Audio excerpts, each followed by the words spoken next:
तो हेलो दोस्तों, आज के इस वीडियो में बात करेंगे कि ओवर ट्रेडिंग से कैसे बचा जाए। How to control over trading. Over trading को कैसे कम किया जाए। तो देखिए, ओवर ट्रेडिंग कम करने से पहले आप पहले ये समझ लो कि आप ओवर ट्रेडिंग करते क्यों हो। ठीक। तो देखिए, अगर आपके पास कोई अगर लक्ष्य नहीं है तो फिर आप अपने मंजिल तक पहुंच ही नहीं पाओगे, आप ऐसे ही बस भटकते रह जाओगे। लेकिन हाँ, आपको अगर टारगेट है, मान लो जैसे कि आप ये मान के चलते हो कि मुझे दिल्ली से लेके और मुझे मुंबई जाना है, तो फिर आप यहाँ पे हो, अभी दिल्ली पे हो यहाँ पे, तो आपका टारगेट क्या है कि मुझे यहाँ पे जाना है, मेरा टारगेट ये है। तो आपको हमेशा आपका टारगेट दिखाई देगा कि हाँ, मेरा टारगेट ये है, मुझे इसके बीच में और कुछ भी आएगा तो मुझे उससे फ़र्क नहीं है, मैं उसको अवॉइड करूँगा। तो ठीक उसी प्रकार से आप जब ये टारगेट बना के चलते हो ना कि आज मुझे मान लो जैसे 10,000 का प्रॉफिट बनाना है या फिर 2,000 का लॉस लेना है, आप इस प्रकार से अगर 9-15 से पहले, मार्केट ओपन होने से पहले एक ट्रेडिंग प्लान बना लेते हो, तो फिर आप ओवर ट्रेडिंग से बच सकते हो। ठीक। जो बिगनर ट्रेडर होते हैं वो गलती ये करते हैं कि 9-15 पे जब मार्केट ओपन होता है तो सबसे पहले वो ट्रेड लेने के लिए आ जाते हैं। ठीक। और वो ट्रेडिंग प्लान नहीं करते हैं, जिसके वजह से उनको ओवर ट्रेडिंग ज़्यादा हो जाता है। ठीक। तो उनका लॉस कम होगा और फिर ब्रोकरेज चार्जेस ज़्यादा हो जाएगा। क्यों? क्योंकि देखिए, आपको प्रॉफिट हो या लॉस हो, आपको ब्रोकरेज चार्ज तो देना ही पड़ता है। और बिगिनर के पास ब्रोकरेज चार्ज ज़्यादा इसलिए लग जाता है क्योंकि देखिए, बिगिनर के पास पहली बात की कैपिटल कम होता है। सबसे बड़ा दिक्कत यह है कि कैपिटल कम है, और कैपिटल कम है तो फिर प्रॉफिट भी आपका कम ही होगा। अगर आपके पास 10,000 का कैपिटल है तो फिर कितना प्रॉफिट होगा? 1,000, 1200, लास्ट 1500 तक हो सकता है। 1500 तक तो नहीं ही होता है, स्कैल्पिंग में बहुत कम ही होता है। और उतना मोमेंट मार्केट दे दिया तो हो भी जाएगा। लेकिन अगर 10,000 का अगर आप परसेंटेज बाई से निकाल रहे हो तो 1,000 काफ़ी है। तो उसमें से आपको ब्रोकरेज चार्ज भी लगेगा। लेकिन अगर एक बार आपका प्रॉफिट हुआ ना और एक बार अगर लॉस हुआ तो फिर आपका जो माइंड सेट है वो डिस्टर्ब हो जाता है, जिसकी वजह से आप बार बार ट्रेड लेते हो और फिर आपका ओवर ट्रेडिंग जो प्रॉफिट होता है ना वो लॉस में बदल जाता है, और फिर आप ओवर ट्रेडिंग कर लेते हो। और ओवर ट्रेडिंग करने के बाद आपका लॉस से ज़्यादा ब्रोकरेज चार्ज लग जाता है। ठीक। तो ओवर ट्रेडिंग से बचने के लिए सबसे पहले आपको सुबह में एक ट्रेडिंग प्लान बनाना है कि आज मैं सुबह में आप 9-15 पे आओ तो ये लिख के रख लो कि मुझे आज 5 ट्रेड ही लेना है। अगर अगर आप स्कैल्पिंग कर रहे हो तो फिर आप ये लिख के रख लो ना कि मुझे आज 5 ही ट्रेड लेना है, उसमें चाहे प्रॉफिट हो या लॉस हो। ठीक। अगर आपका लॉस हो रहा है तब भी निकल जाओ, और प्रॉफिट हो रहा है तब भी निकल जाओ। अगर लॉस हो रहा है तो ये समझो कि कोई बात नहीं, आज हमारा दिन ठीक नहीं है, हम कल इस जो लॉस हुआ है इसको हम नेक्स्ट डे वो इसको लॉस को रिकवर कर सकते हैं। लेकिन आप ये सोचते हो कि हमारा आज लॉस हुआ है तो फिर आज ही इसको हम लॉस को रिकवर करेंगे, कल नहीं। तो ये गलती आपको नहीं करना है। आप ट्रेडिंग करने से पहले ट्रेडिंग प्लान बना लो। ठीक। कहते हैं कि कोई भी बिजनेस हो या फिर कोई भी काम हो, आप अगर प्लानिंग बना के करते हो तो फिर वो काम आपके मुताबिक हो जाता है। लेकिन अगर आप प्लानिंग नहीं बनाओगे तो फिर आप बीच में भटक सकते हो। तो ठीक वही होता है, आप अगर ट्रेड करने से पहले अगर एक ट्रेडिंग प्लान बना लेते हो तो फिर आप ओवर ट्रेडिंग से बच सकते हो। पहला तरीका तो ये हो गया। दूसरा ये हो गया कि दूसरा ये है कि आप अपना टाइमिंग बनाओ। एक ट्रेडिंग का टाइमिंग बनाओ कि मेरा टाइमिंग क्या रहेगा, मैं कितने से कितने बजे तक ट्रेड लूँगा। तो देखिए, आप अगर टाइमिंग बना के ट्रेड करोगे तो भी आपको ओवर ट्रेडिंग से बच सकते हो। क्योंकि देखिए, आप सुबह में जब मार्केट 9-15 पे ओपन हो रहा है तो फिर आपको 9-15 पे डायरेक्टली मार्केट में नहीं घुसना चाहिए, अगर आप बिगनर हो तो। ठीक। क्योंकि उस समय मार्केट कहीं भी मूव कर सकता है। आपको एक टाइम बनाओ कि मैं 9:30 से मतलब 9:30 से लेके और 10 10:30 तक ट्रेड करूँगा, इसके बाद से ट्रेड नहीं करूँगा। ठीक। तो इतने बीच में 9:15 से लेकर और फिर मतलब मान लो कि 11 बजे तक मैक्सिमम ना मान के चलो, 11 बजे तक, 9 से 11 बजे तक, तो इसके बीच में आप हर एक कैंडल पर तो एंट्री बनाओगे नहीं।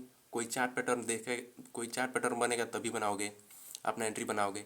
या फिर कोई सेटअप पे आपके मार्केट आएगा तभी एंट्री बनाओगे। तो इस प्रकार से अगर आप एक टाइमिंग बनाते हो कि हाँ, मुझे इस टाइम से लेके और इस टाइम के बीच में ही ट्रेड लेना है, तब भी आप ओवर ट्रेडिंग से बच सकते हो। आप जब मार्केट 9 बजे ओपन हो रहा है तो फिर सुबह में ये लिख के रखो कि मुझे 9:30 से बाद, 9:30 के बाद और फिर 10 बजे के बीच में यहाँ पे अगर मेरे सेटअप पे मार्केट आ गया तो फिर मैं अपना एक एंट्री बना लूँगा, और अगर नहीं आया तो कोई बात नहीं, तो मैं 10 से लेके और 11 बजे तक इतने के बीच में जब मेरे सेटअप पे मार्केट आ जाएगा तब मैं एंट्री बनाऊंगा।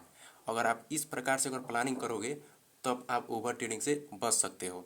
नहीं तो अगर आप मार्केट ओपन हुआ और तुरंत आके और ट्रेडिंग करना शुरू कर दिए तो फिर आप ओवर ट्रेडिंग में फंस सकते हो और आपका बड़ा नुकसान हो सकता है। तो इस प्रकार से आपको अपने ट्रेडिंग करने से पहले आपको ट्रेडिंग प्लान बनाना है, ताकि आपका ओवर ट्रेडिंग ना हो और आपका लॉसेस कम हो। अगर आपका लॉस कम रहेगा, आज अगर आपका एक बात बोलते हैं कि 2000 का लॉस हो गया, तो फिर आप उसको कल ईजिली रिकवर कर सकते हो। लेकिन अगर आज आपका मान लो 5K हो गया, मतलब 5000 आपका नुकसान हो गया, तो फिर आपको नेक्स्ट डे ट्रेडिंग करने में थोड़ा सा दिक्कत आ सकता है, क्योंकि आपके पास अब कैपिटल थोड़ा कम हो जाएगा। तो फिर आपको इस बात का भी ध्यान देना है और फिर ओवर ट्रेडिंग से बच के रहना है। As a beginner over trading बहुत खतरनाक होता है, ठीक ना। ओवर ट्रेडिंग में आप फंस गए तो फिर आप देख लेना कि लॉस होता है कि प्रॉफिट होता है। तो फिर आप एक टाइमिंग ट्रेड करो और यहाँ पे एक प्लान बनाओ कि हाँ, मुझे सुबह 9 साढ़े 9 से लेके और 11 बजे तक मैं ट्रेड करूँगा, इसमें मुझे प्रॉफिट हो या लॉस हो मैं निकल जाऊँगा। कुछ दिन इस प्रकार करो और फिर जब आपको कुछ दिन का एक्सपीरियंस हो जाए, 1-2 महीने के बाद, फिर आप इसमें थोड़ा सा और ऐड कर दो, अपना ट्रेडिंग करने का तरीका थोड़ा बदल दो। फिर ये सोचो कि मैं 9 से लेके और 11 बजे तक ट्रेड करूँगा, ये मेरा लंच से पहले का काम है, ओके। फिर उसके बाद 11 बजे के बाद आप अपने लैपटॉप बंद करो, कहीं आराम से जाओ, घूम फिर के आओ, और उसके बाद फिर लंच के बाद 2 बजे से लेके और 3:15 तक ट्रेड करो, ठीक। तो सुबह में 2 घंटे और फिर शाम को 2 घंटे, इस प्रकार आप ट्रेड करोगे तो फिर ओवर ट्रेडिंग से बहुत ही ज़्यादा बच सकते हो और फिर एक अच्छा खासा प्रॉफिट भी बना सकते हो सकता है इसके बीच में आपको थोड़ा सा लॉस भी होगा, बट कोई बात नहीं, लॉस होगा तो फिर आप इजीली रिकवर भी कर सकते हो नेक्स्ट डे। तो इस प्रकार से आप टाइमिंग ट्रेडिंग करो, इस प्रकार से आप ट्रेड अगर कर रहे हो तो फिर आपका ओवर ट्रेडिंग कम हो सकता है। इसके बाद से आता है अपना ट्रेडिंग प्लान। ट्रेडिंग प्लान बहुत ही ज़रूरी है, क्योंकि देखिए आपको मैं कितने बार बोल चुका हूँ कि आपके पास एक प्लानिंग होना चाहिए। प्लान रहेगा तो फिर आप उसके बनाए हुए प्लान पे काम करोगे, और अगर नहीं रहेगा तो बस ऐसे ही करते रह जाओगे, बस कुछ नहीं होगा, ठीक। और आपके पास अगर एक प्लान बनाओगे ना, आप 30 दिन का प्लान बनाओ कि अगर मेरे पास मान लो जैसे मैं आप बिगनर हो, आपके पास ज़्यादा कैपिटल नहीं है, आपके पास मैक्सिमम मान लो 5000 रुपये है, ठीक। तो आप इस 5000 को ना, ये मत सोचो कि इस 5000 को मैं 10,000 या 20,000 कर दूंगा, नहीं। आप ये सोचो कि मैं इस 5000 को एक महीने, मतलब इस 5000 जो है ना, इस 5000 से ही मैं एक महीने तक ट्रेड करूँगा। आप ये सोचो अगर बिगनर हो तो, ये मत सोचो कि मैं इस 5000 को 10,000 बना दूंगा, 10,000 से फिर 20,000 बना दूंगा। बनेगा, आपके पास एक्सपीरियंस जब हो जाएगा तो कुछ दिन में बनेगा, लेकिन जब शुरुआत कर रहे हो तो फिर ये सोचो कि मैं इस 5000 से मैं एक महीने कैसे टिकूँगा। मार्केट में टिकना ज़रूरी है। अगर आप टिक गए ना इसमें, कुछ दिन अगर आपने इसके साथ टाइम बिता दिया और समझ लिए अच्छे से, तो फिर कोई बड़ी बात नहीं है ट्रेडिंग में पैसा बनाना, बस इसमें टीकने का होता है। सबसे पहले आपको इसके साथ टिकना होगा मार्केट में, और अपना कैपिटल सेफ बचा के रखना होगा। तो सबसे पहले आपके पास जितना भी कैपिटल हो, पहले ये सोचिए कि मैं इस कैपिटल को लेके मैं एक महीने या 2 महीने ट्रेड करूँगा। उसके बाद से जब आपका उतना कैपिटल, अगर आपके पास 5000 है और 5000 कैपिटल आपने सेफली एक महीना इसे ट्रेड कर लिया, तब नेक्स्ट महीने से ये सोचो कि मैं अब इस 5000 को 8000 या 10,000 कैसे बढ़ाऊंगा, मतलब अब अपना कैपिटल ग्रो करो, ठीक। तो इस प्रकार से अपना एक माइंडसेट रखो, अपना एक प्लानिंग बनाओ और उसके बाद से काम करो। आप डेफिनेटली एक प्रॉफिटेबल ट्रेडर बन सकते हो, और ओवर ट्रेडिंग से भी आप बिल्कुल बच सकते हो। ये 3 तरीके हैं जो जिससे आप ओवर ट्रेडिंग से बच सकते हो, ठीक। तो अगर आपको इस वीडियो से रिलेटेड आपको कोई भी डाउट हो तो कमेंट में बता सकते हो, मैं उसको कोई भी डाउट हो क्लियर करने की कोशिश करूँगा। और अगर ट्रेडिंग से रिलेटेड आपको कोई भी किसी भी तरह का अगर डाउट हो, या फिर ट्रेडिंग से रिलेटेड कोई और वीडियो चाहिए, तो वो भी कमेंट में बताइएगा, मैं आपको उसको समझाने की कोशिश करूँगा। और वीडियो अच्छा लगा हो तो लाइक कर दीजिएगा, और चैनल पे नए हो तो फिर सब्सक्राइब भी कर लीजिएगा।